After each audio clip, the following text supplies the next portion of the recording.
Welcome to Timekeeping.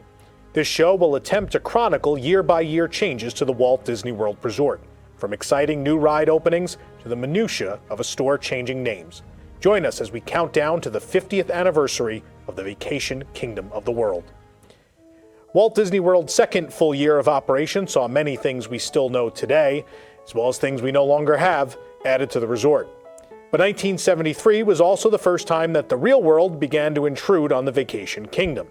It became a harsh reality that no matter how big of a berm you build or how much land you buffer with, national and international crises will find themselves on your doorstep.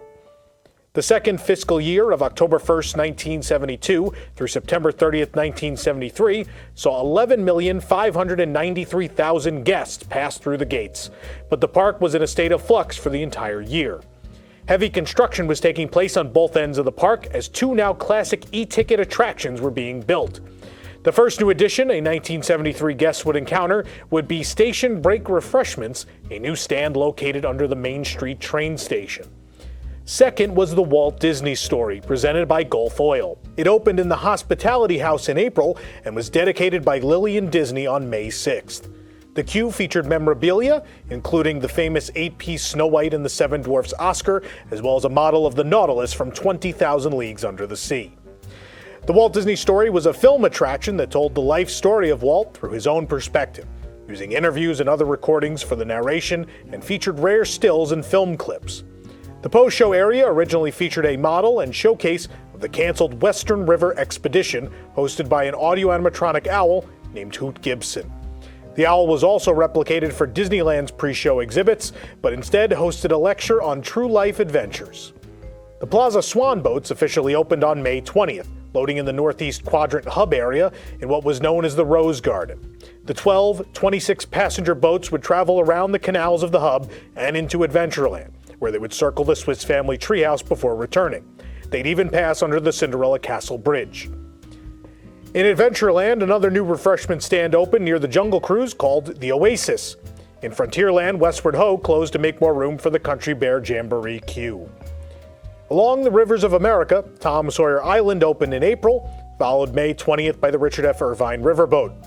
In addition to the areas to explore like the Old Grist Mill and Huck Finn's Treehouse, Tom Sawyer Island also featured Aunt Polly's Dockside Inn, a small counter-service restaurant. Fantasyland saw the Canopy and Central Teapot added to the Mad Tea Party attraction. While much of Tomorrowland was under construction for the entire year, the Plaza Pavilion, the current Tomorrowland Terrace, opened by summer to accommodate the added crowds from all of the new attractions in the park. Work continued on Space Mountain, while construction began on the Carousel of Progress, the People Mover, and the Starjets. Back across the park and just in time for the Christmas season, Pirates of the Caribbean opened on December 15th. However, the rest of Caribbean Plaza would not fully open until 1974. The Walt Disney World version of the ride was spearheaded by Imagineer Mark Davis and would be considerably shorter than the Disneyland counterpart.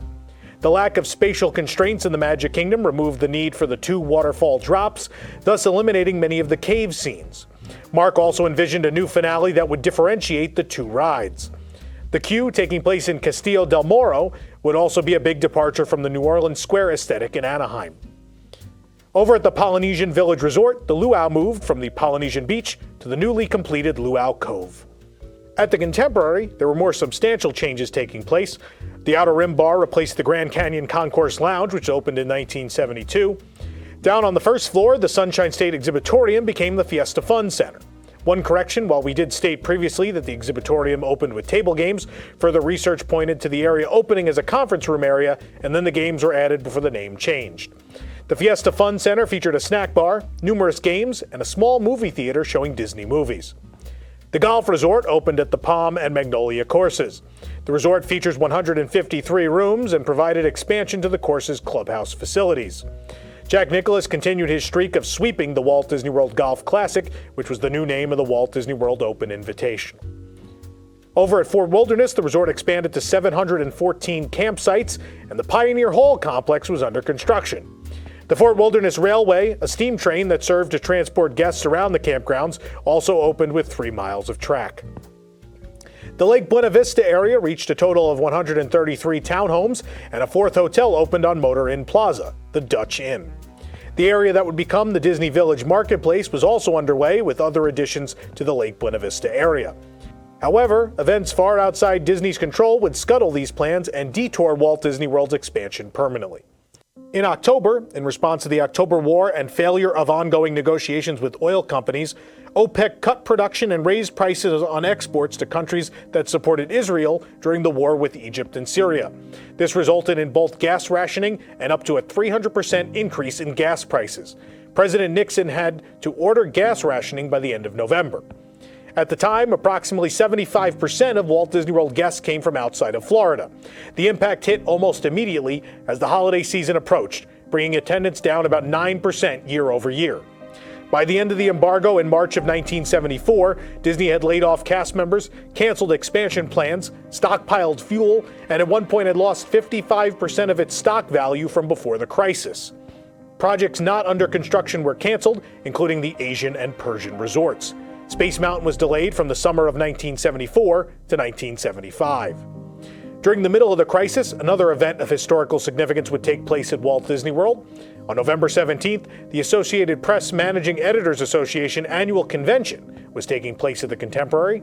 During the convention, President Nixon would give a televised speech where he delivered the now famous line, "I am not a crook." Well, I'm not a crook. Walt Disney World is never the same place at the beginning of a year as it is at the end, and 1973 would be no different. However, despite iconic additions occurring during the year, not all would last. We as fans love to discuss the loss of the Fort Wilderness Railway and the Fiesta Fun Center, but it's the losses of things we never got that echo most from this year. The loss of monorail resorts, the change in Lake Buena Vista plans, and arguably the demise of Epcot as a city all stem from the events that the resort weathered in 1973. And in some ways mirror the circumstances Walt Disney World is currently facing. Well, time flies. Enjoying your trip from time to time with us? Well, hit that like button and subscribe to support this show and others. You can also join the WDWNT Inner Globe Society for exclusive content at patreon.com/WDWNT. If you're looking for the perfect gear to celebrate 50 years of Walt Disney World, you can shop for apparel, accessories, and more at carousellaproducts.com. We'll see you real soon here on Timekeeping.